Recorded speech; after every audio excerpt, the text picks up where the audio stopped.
Welcome back to Arcadia Fallen. So, in the last episode, it was the first episode, we learned a whole bunch of stuff.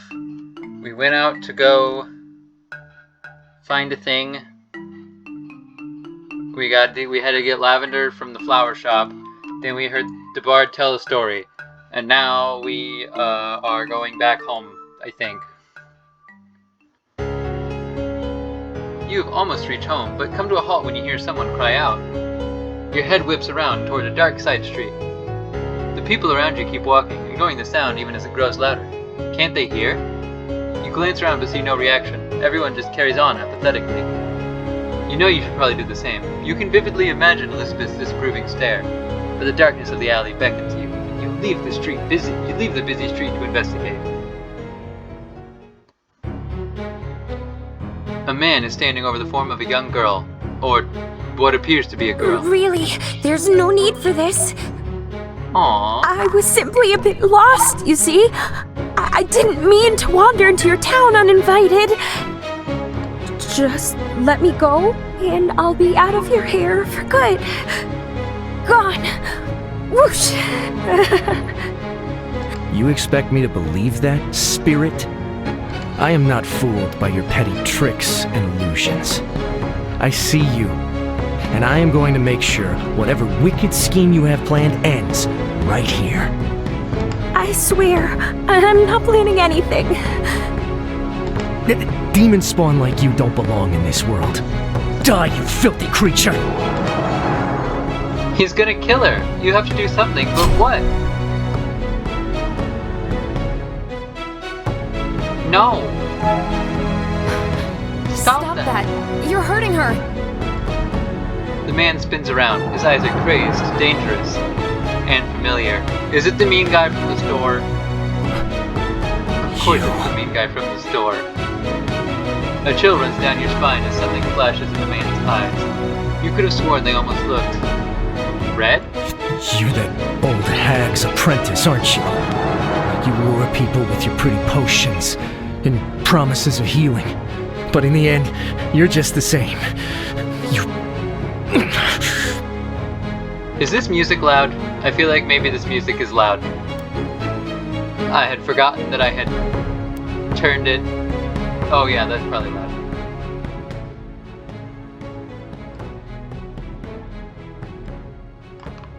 I forgot that I had turned my headphones back down between recording this and recording the last thing I recorded. So oops, hopefully we could hear me that first episode. Magic scum like you should all just die. I don't like that thing you're doing. He moves so fast. There's a blur of movement and then you feel a sharp pain in your chest.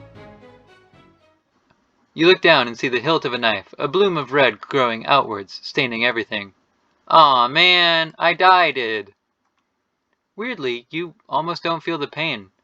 Shock is making the strangest of thoughts suddenly relevant. So, that's what a lot of blood looks like.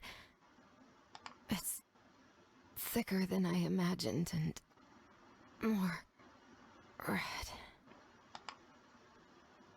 Oops. Thank you. You really saved me there. I'm sorry this had to happen. Let me see. Ouch, yeah. He got you real good, didn't he? Pierced the heart. Humans need hearts, I am certain of that. And such a kind heart, too. Don't be scared. I'll fix it, I promise. It won't be easy, though. It really isn't quite the state. I think I can mend it. But it needs something to stick it together. Your soul, I mean. No use mending the body when you're, well, dead. Sorry. That was rather insensitive, wasn't it? Nothing wrong with being dead. I mean, it happens to all of us. But, oh, right, not important. I have no idea who this kid is, but real cute. Just a moment. I'll fix you right up. A+. Highly recommend having... Oh. My head. Yeah. Sorry about that. You knocked your head pretty bad when you fell. We should get you a potion for that. You blearily force your eyes open. You're still in the alleyway, but the street has gone quiet and the afternoon light has faded. You must have been unconscious for a while. Your hand flies up to your chest, expecting to find the knife still sticking out, but there is no wound. It doesn't hurt, right?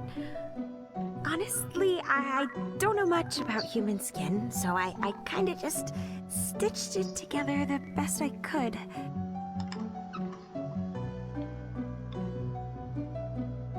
Well, are you hurt? That man was threatening you, wasn't he? Did he hurt you at all? You're too kind. I'm fine. I mean, he was kind of scary, but I've seen worse. I'm so sorry you got involved in this, though. You're the first kind human I've seen in a while. And I go and get you killed. I'm the worst. Nah. That guy was really something, though. To think a spirit would go as far as to possess a human like that? I know the whole humans against magic thing doesn't make for the best of relationships, but there's no need to be rude. Oh, I'm so sorry. You're probably confused, right? I mean, a little bit, but... Please, if you have any questions, don't hesitate to ask. Who are you? So, who are you? Ah, right. I'm so sorry. I should have introduced myself, shouldn't I? I'm Mime. Well, I'm a spirit, I believe you would say. A friendly one, though. Don't worry.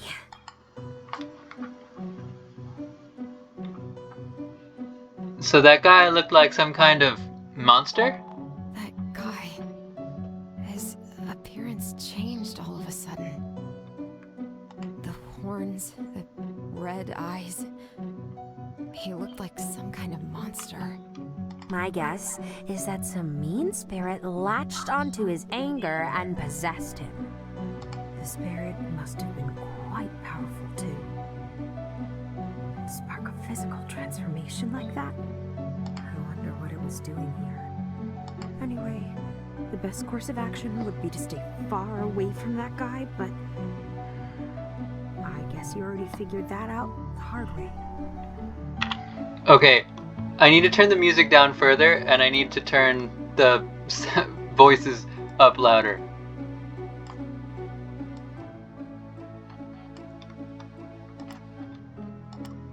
Perfect. I like the music. It sounds really cool. But if you can't hear me talking, then you can't hear me talking. Why was he harassing you? I met that guy earlier today.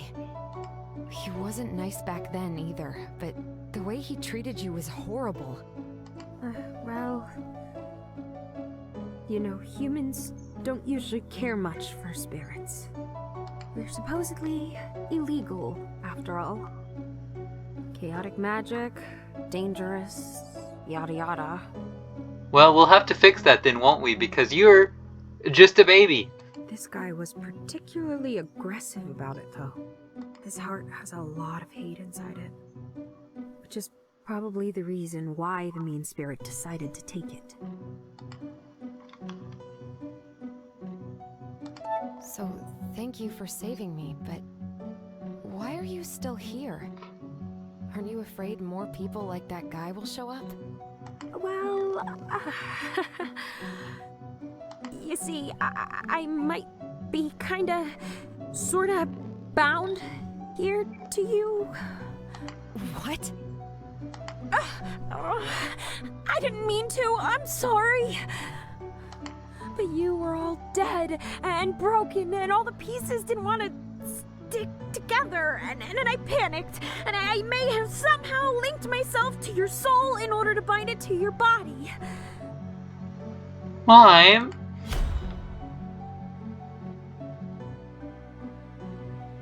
Mime? That's really sweet. Thank you. Sorry, but that's... You saved my life. The method might not have been ideal, but I really can't blame you for helping me. I know. I should have done better, and I shouldn't have... Huh? You forgive me? Thank you. Oh, thank you, thank you. Don't worry. We'll find some way to fix this. I'm sure of it.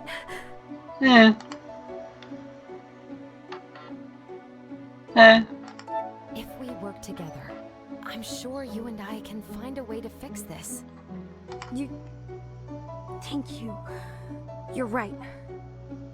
We'll find a way to solve this. I mean, I'm not that worried about it. Having a friend who has to hang around is kind of fun. For now. I don't know how to fix this. But I do know someone who might. I'll take you there. Though... she's going to be so mad at me. You and Mime both pause and listen. While you are talking, the quiet night has erupted into a steady swell of voices. A sinister feeling makes the hairs on your neck stand on end, and Mime scurries closer to you, the small spirit having grown quite pale. Something doesn't feel right. I think we should leave now. She tugs you by the sleeve, and you follow her to the end of the alley, only to stop short as a sudden smell slithering down the streets. Smoke. Your eyes grow wide as you spot the flickering lights in the distance, a feeling of dread settling in your stomach. Uh-oh. The shop. Hey! Wait! Uh-oh. But also... bye-bye. This feels like the rudest possible place to end the episode, and therefore, the perfect one. Sorry.